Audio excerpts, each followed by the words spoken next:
On May 8, 2026, satellites orbiting hundreds of miles above the Pacific detected something scientists had absolutely no prior warning about.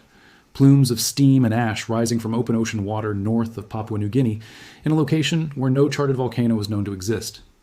What NASA and European Space Agency instruments were watching unfold in real time was the birth of an eruption from a completely unmapped underwater volcano, one that had never appeared on any geological survey, had no recorded history, and sat in a region of seafloor so poorly understood that scientists studying it openly admit there is more detailed mapping available of the surface of the Moon and Mars than of this specific stretch of ocean floor. Something enormous woke up beneath the Bismarck Sea this year, and the story of how scientists discovered it, and what they still do not know about it, is exactly the kind of geological mystery that makes clear how much of this planet remains genuinely unexplored.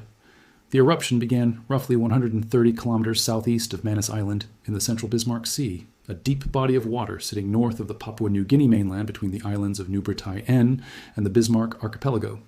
This is not a quiet, geologically inactive corner of the Pacific.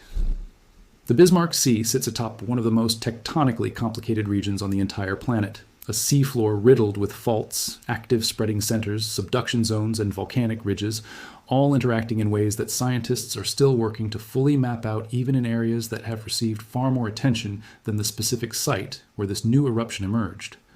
When the Papua New Guinea government's Department of Mineral Policy and Geohazards Management confirmed the eruption was underway, having begun sometime between May 8 and May 1st too, they were confirming activity at a location believed to be the same general area as a previous submarine eruption recorded back in 1972,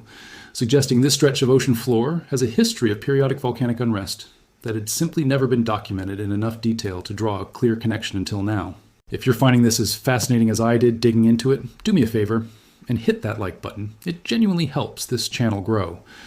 What makes this discovery scientifically remarkable is not simply that a new volcano erupted, since submarine eruptions happen with some regularity across the world's oceans without making international headlines.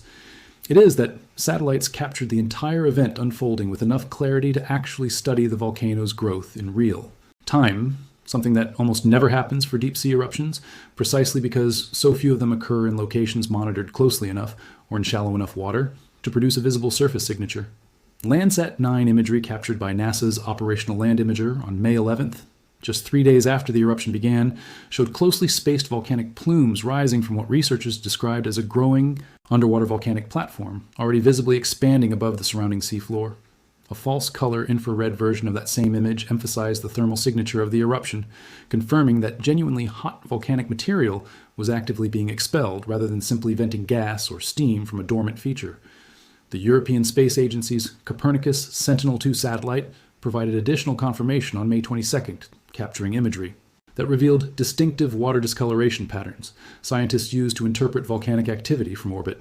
Darker blue tones in the imagery marked deeper, undisturbed open sea, while brown tones indicated ash suspended across the water's surface, and bright green coloration signaled turbid, sediment-churned water directly connected to the ongoing eruption. A visible plume rose above patches of turquoise discolored water, a distinctive signature associated with volcanic mineral content interacting with seawater near an active vent. Based on this combination of satellite evidence, scientists have provisionally named the newly discovered feature Titan Ridge Volcano, a name that reflects both its considerable underwater scale and the fact that, prior to this eruption, its existence was entirely unknown to the volcanological community studying this region. Explosive activity at the site has continued for months following the initial eruption. The Volcanic Ash Advisory Centre in Darwin, Australia, which monitors the region for aviation safety purposes, issued repeated advisories throughout May, warning of volcanic ash plumes rising to estimated altitudes of 9,000 feet, well within the range that could pose a hazard to any aircraft transiting the area. That the eruptios, and has been powerful and sustained enough to require ongoing aviation warnings months after it began. Underscores that this is not a brief, minor venting event. It represents a genuinely significant and continuing volcanic process, one capable of building substantial new material on the seafloor with each passing week of activity. If this kind of deep science content is something you want more of, make sure you subscribe, because there is a lot more of this coming. That ongoing material buildup has led volcanologists to raise a genuinely striking possibility that Titan Ridge Volcano's continued eruption could eventually produce a brand new island rising directly out of the Bismarck Sea. This is not an unprecedented phenomenon in volcanically active ocean regions, Submarine volcanoes that erupt persistently enough and shallow enough can accumulate lava and volcanic debris faster than ocean waves can erode it away, eventually building a permanent landmass above the water's surface. Scientists have documented this process happening elsewhere in the Pacific in recent decades, though predicting exactly when or whether any specific submarine eruption will actually break the surface and persist as a stable island remains extremely difficult, since many submarine eruptions build temporary landmasses that are subsequently washed away once the eruption pauses or subsides. Researchers monitoring Titan Ridge say they genuinely do not yet know which specific volcanic feature is driving the current activity or how long the eruption will ultimately last, an admission that reflects just how little baseline data existed for this stretch of seafloor before the eruption began. The discovery arrives against a backdrop of considerable seismic unrest across the broader Bismarck Sea region throughout 2026, activity that researchers studying the area are examining for possible connections to the volcanic emergence, even as they remain cautious about drawing firm causal links between individual earthquakes and the new eruption. A magnitude 5.9 earthquake struck near Bagabag Island in January. A magnitude 5.7 event hit near Madang in February. A magnitude 5.1 earthquake occurred in April near Finschhafen, alongside Rambutyo Island that same month. An earthquake strong enough that seismologist S noted it was the most powerful to strike this specific part of Papua New Guinea in over 3 years. Then, in July, a shallow magnitude 6.4 earthquake struck the Bismarck Sea itself, registered at a depth of just 10 kilometers, close enough to the surface to be felt by an estimated 64,000 people across the region, though thankfully without triggering any tsunami threat according to the Pacific Tsunami Warning Center's assessment. Taken together, this sequence represents a genuinely elevated level of seismic activity across a region that researchers already classify as having a very high baseline of tectonic stress. Historical data, compiled FOR, the area, shows the Bismarck Sea has experienced at least 4 earthquakes above magnitude 7 since the year 1900, occurring now on an interval scientists estimate of just roughly every 30 to 35 years, a pattern reflecting the intense, ongoing tectonic activity driven by the region's position at the junction of multiple converging plate boundaries, active spreading centers, and subduction zones. This is precisely the kind of tectonically supercharged environment where new volcanic features most likely to emerge without warning, since the underlying geological forces capable of driving magma toward the surface are already unusually active across the entire area.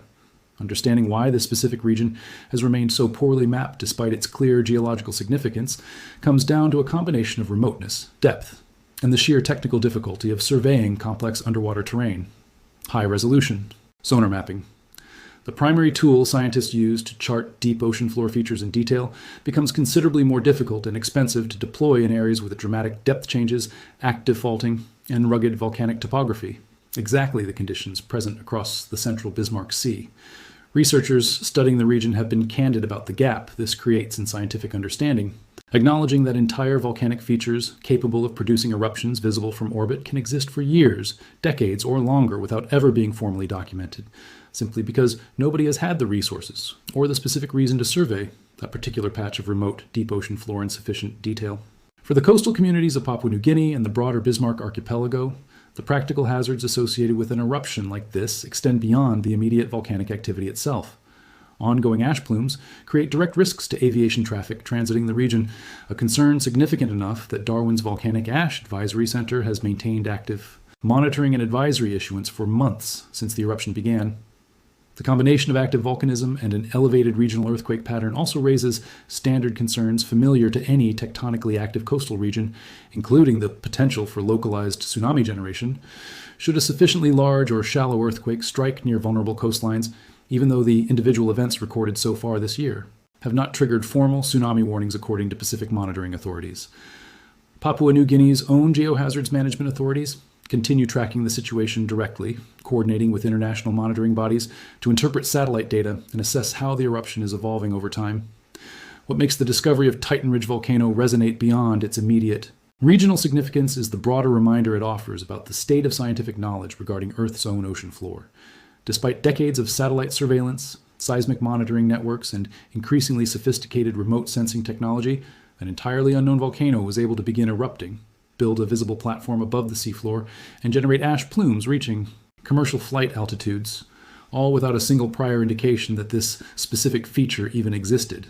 Scientists studying the eruption have been direct in acknowledging this gap. framing the Bismarck Sea discovery as a clear illustration of just how much of the planet's own geology remains genuinely uncharted, even in the era of continuous satellite coverage and round-the-clock earthquake monitoring.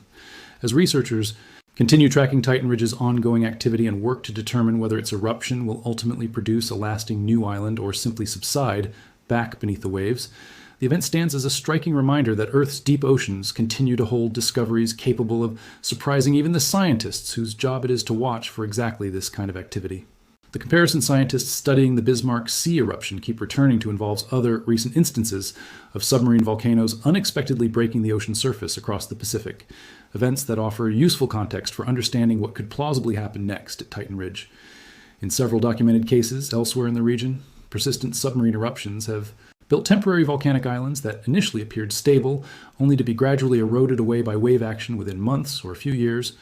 once the eruption itself slowed or stopped supplying fresh material. In rarer cases, sustained eruptions have produced landmasses substantial and cohesive enough to persist for considerably longer, occasionally becoming permanent additions to a nation's charted territory.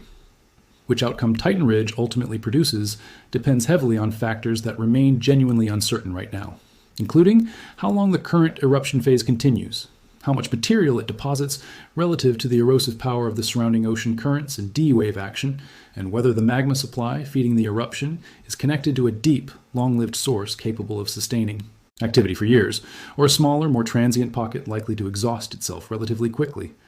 For volcanologists, the unfolding situation at Titan Ridge represents an unusually valuable, if unplanned, natural experiment, since researchers rarely get the opportunity to observe a submarine eruption, build a volcanic edifice from its very earliest stages using continuous, high-resolution satellite monitoring. Each new image captured by Landsat, Sentinel-2, and other Earth observation platforms adds another data point to what is becoming one of the best documented submarine eruption sequences in recent scientific history, offering insight into exactly how quickly volcanic platforms can grow, how eruption intensity fluctuates over weeks and months, and how surrounding seismic activity may or may not correlate with the eruption's evolving behavior. Whatever Titan Ridge ultimately becomes, whether a permanent new island rising from the Bismarck Sea or a temporary feature destined to erode back beneath the waves, the months of continuous observation already gathered are giving scientists a genuinely rare window into how new land is born from the ocean floor, happening in close to real time above. One of the most geologically active and least mapped stretches of seafloor anywhere on the planet,